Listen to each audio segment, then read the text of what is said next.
We have Dr. Amr Al-Habib, is the president of Young Neurosurgery Forum. Terrific. Hello, Dr. Al-Habib. Hi, Gail. How are you? I'm very good. Thank you for the opportunity to be with you today. Excellent. We are so excited that you accepted to give us this talk. And we have people from all around the world. I think they will keep adding up as we go. I wouldn't delay you. You can start anytime you want. Thanks very much. Ahmed, are you happy with the way the screen presentation looks now? Yeah, we are great. Now we are streaming on YouTube and we have live presentation. So thank you for the opportunity, and you can start now. Terrific.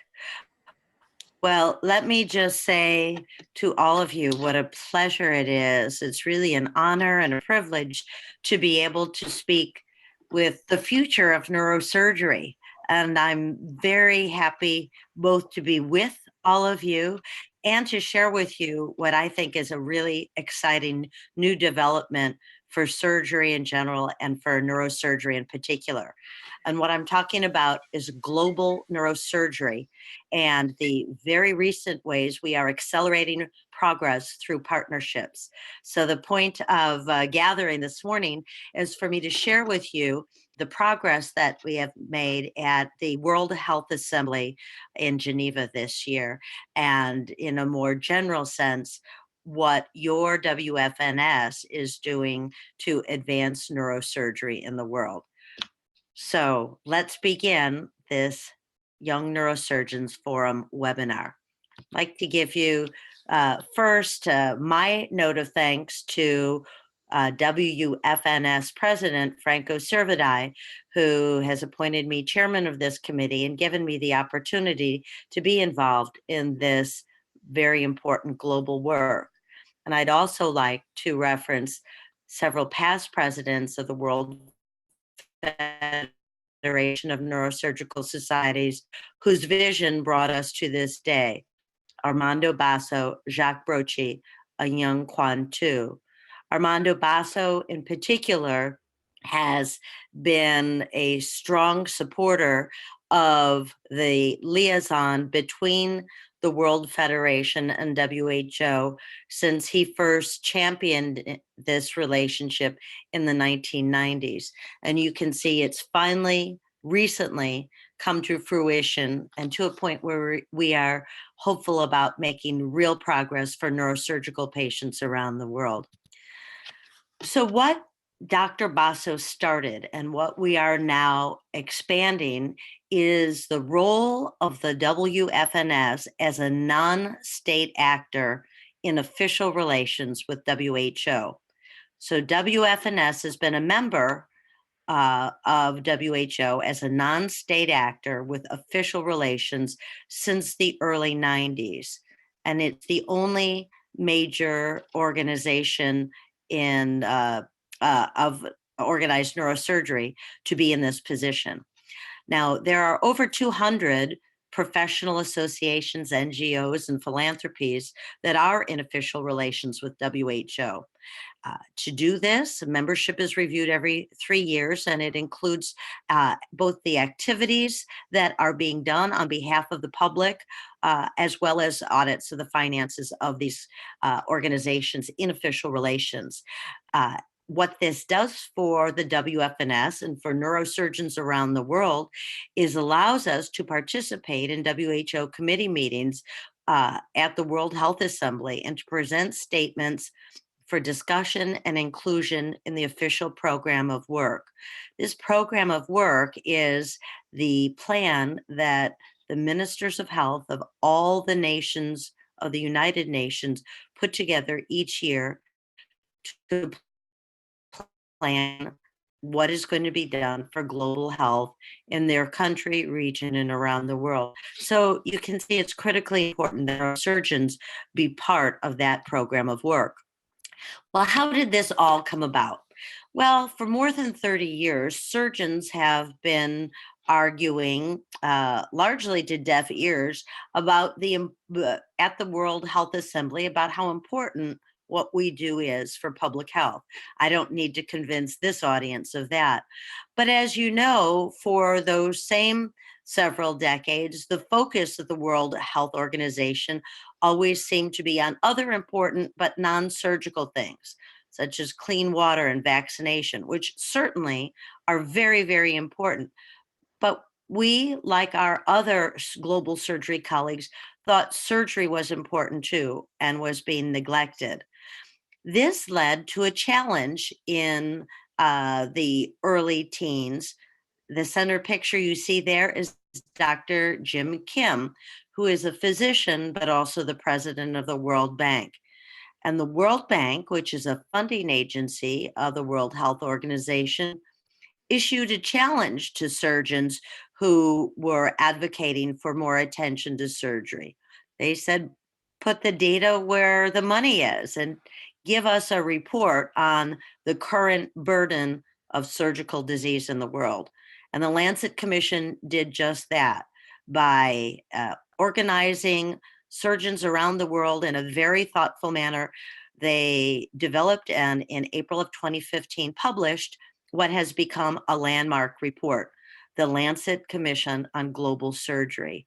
And when this publication came out, it changed everything, because just the next month, the World Health Assembly unanimously passed Resolution 68.15, which strengthens emergency and essential surgery and requires now that every 2 years, every member nation of the UN report to the rest of the world on what they as a nation are doing to address this need for access to emergency and essential surgery. And why did this become such an easy sell all of the sudden with the publication of the Lancet Commission on Global Surgery? Well, it's because that very well-reported study showed that 5 billion people, nearly 2/3 of the population of the earth, do not have access to safe surgical care and anesthesia. And nearly 17 million lives are lost every year because emergency and essential surgery is not available. So there is so much work to be done. The Lancet Commission on Global Surgery not only published that single landmark paper in 2015, but also developed a process, which you can check on their website, called Global Surgery 2030, which is a plan for how we can get from here to there and close the gap in the availability and access to surgical services around the world.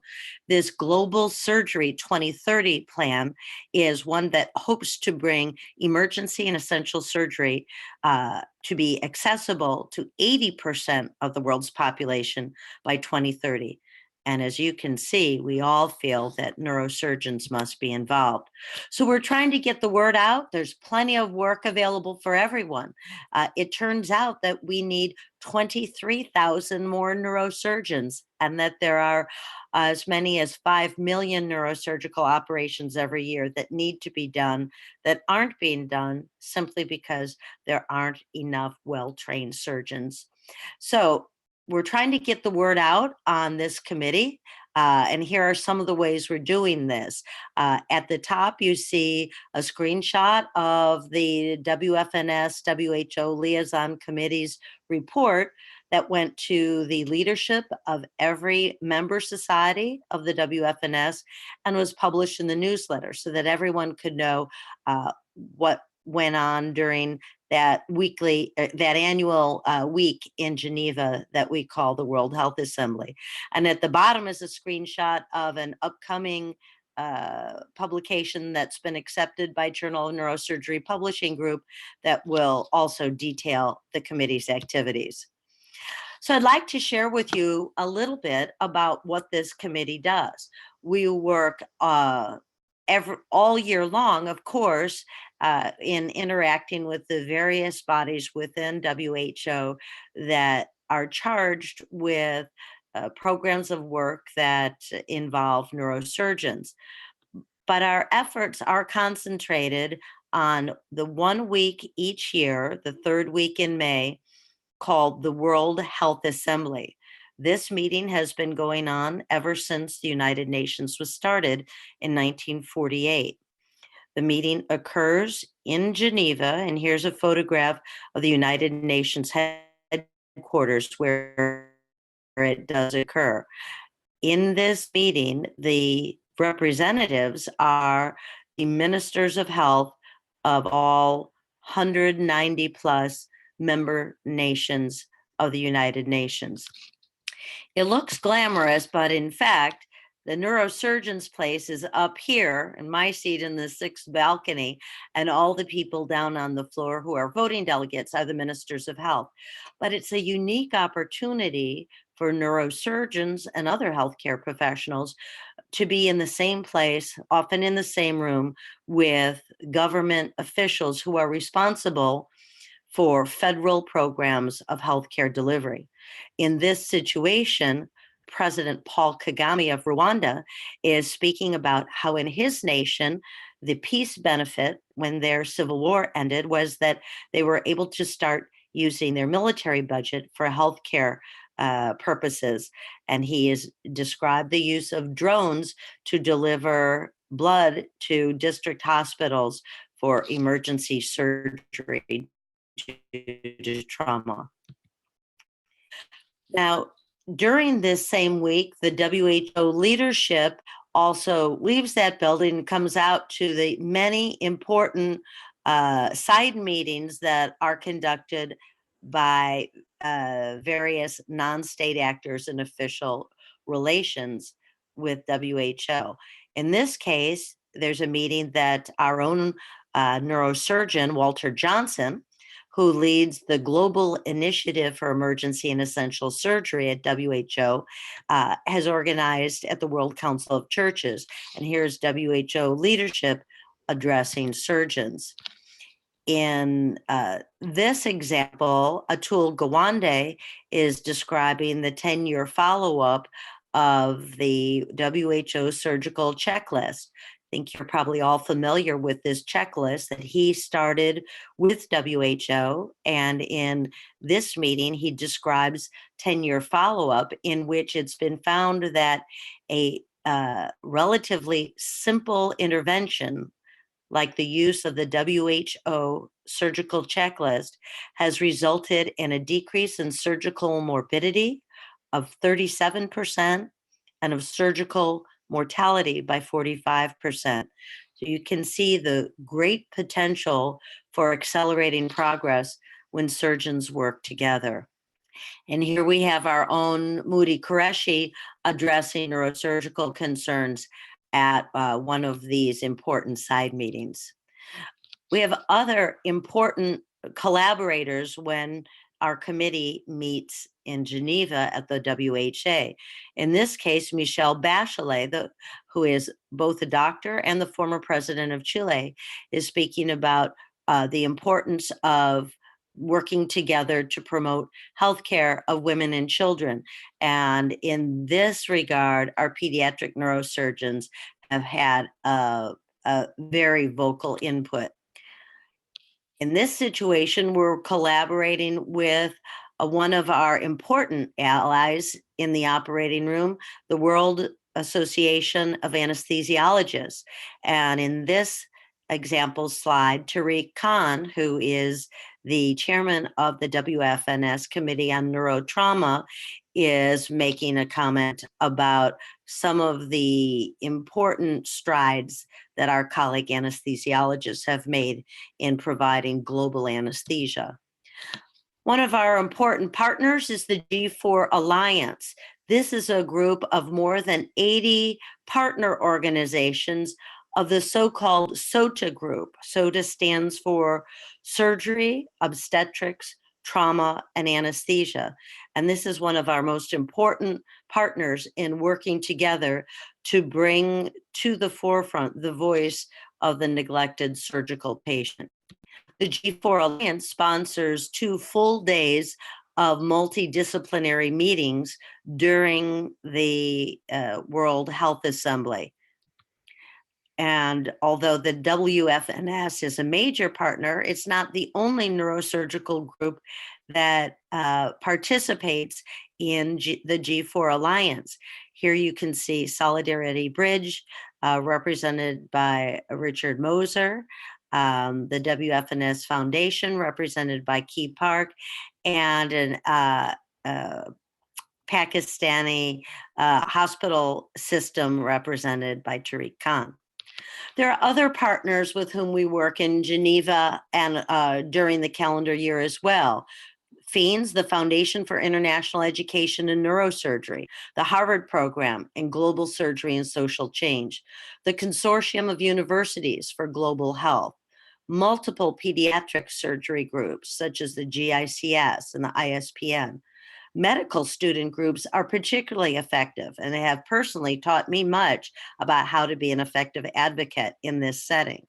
Nursing and other allied health groups are very important, and last year we met with the chief nursing officer of the World Health Organization, and nearly 200, as I said, other NGOs are involved. The networking potential is very important during this week-long meeting in Geneva because it gives us an opportunity that we don't have at our neurosurgical meetings to interact with other specialists who work in the operating room. So in this case, we're sharing best practices for surgical training in low and middle income countries with ENT surgeons and general surgeons. In this meeting, we're advocating for folate supplementation in those 100 countries where it's still not required and where that kind of legislation could do so much to help prevent spinal dysraphism.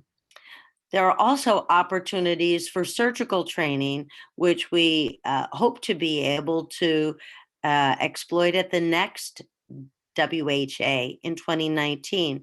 And I thank Professor Karl Schaller and his wonderful team at the Swiss Foundation for Innovation and Training in Surgery for the opportunity to do this, as well as to plan courses in advocacy for how to be effective during our week. Neurosurgeons also meet at the World Health Organization headquarters with program leads in other areas such as trauma care, injury prevention, rehabilitation, brain and spinal cord tumors, the whole panoply of issues and concerns that neurosurgeons have and for which we need global partners. So WHA 2018 provided opportunities to have global health impact. Some examples of what happened at this meeting this year include the inclusion of surgeons in writing the National Surgical, Obstetric, and Anesthesia plans for member nations.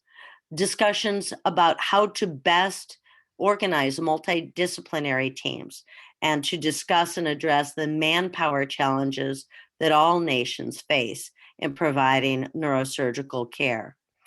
To discuss and work toward bi-directional learning between the developed and developing nations and their surgical training programs. Contributions to international curricula so that we may one day achieve our goal of having a standard curriculum that every neurosurgeon in the world would have mastered. There were conversations and meetings that allowed for a potential global platform for Intersurgeon, which is an internet-based program that allows developed world surgeons and developing world neurosurgeons to be able to communicate their needs and programs with one another. A potential collaboration for Think First, the head and spine injury prevention program, in a WHO trauma prevention pilot program. And finally, the potential for neurosurgeons to be involved in the review of global rehabilitation recommendations.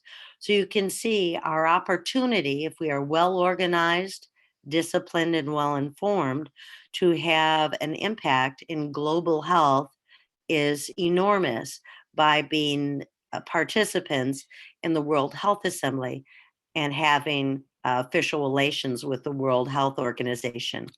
So the future of global surgery, which includes global neurosurgery, is already being planned. There has simply never been a better time to be involved in global neurosurgery.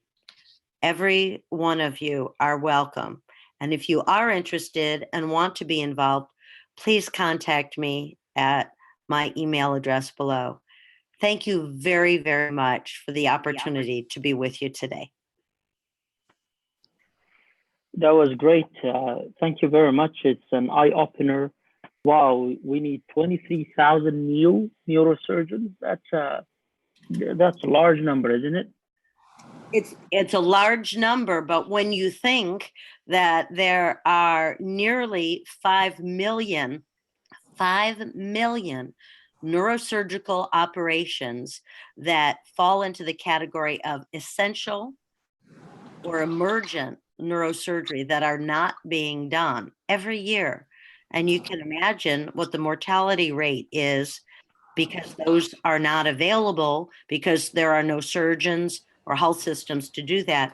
You can see why I say that there is work enough for all of us. We all must get involved. And I'm so grateful to the WFNS, the leadership now and in the past, for giving us this opportunity to be involved.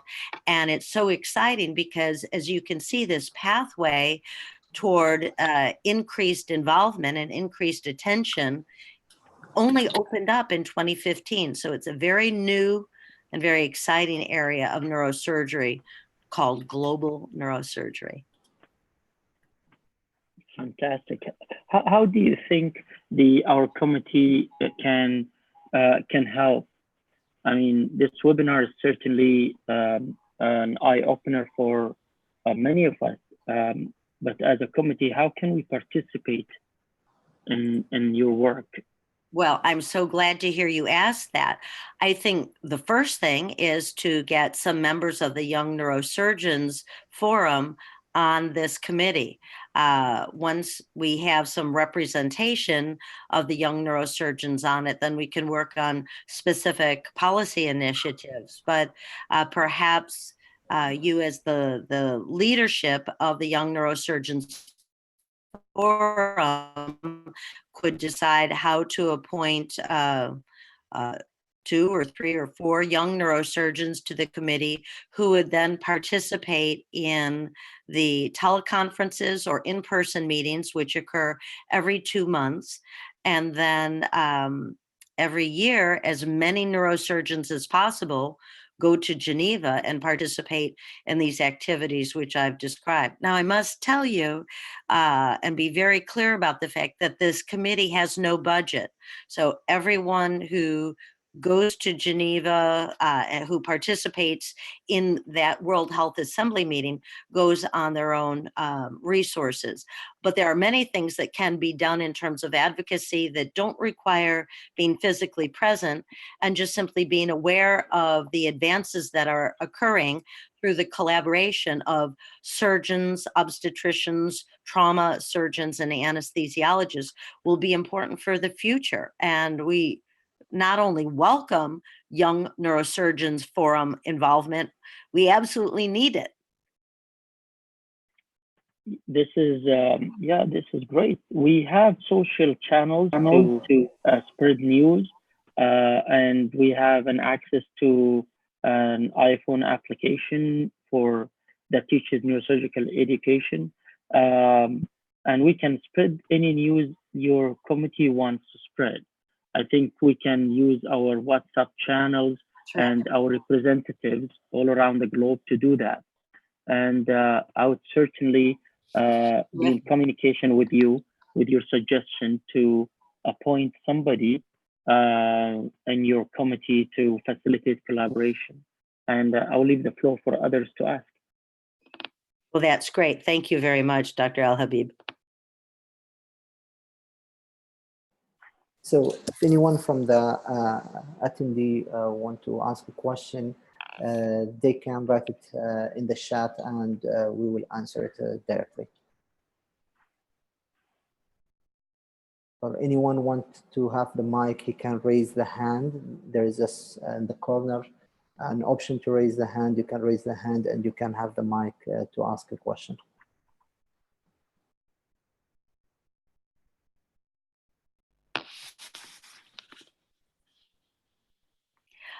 Ahmed, would you like me to stop sharing the slides? I don't want to take down my email address before those who might want to jot it down have done that. But tell me, would you want me to stop sharing? If you want to keep it, it's okay with us. Okay. Yeah. So I think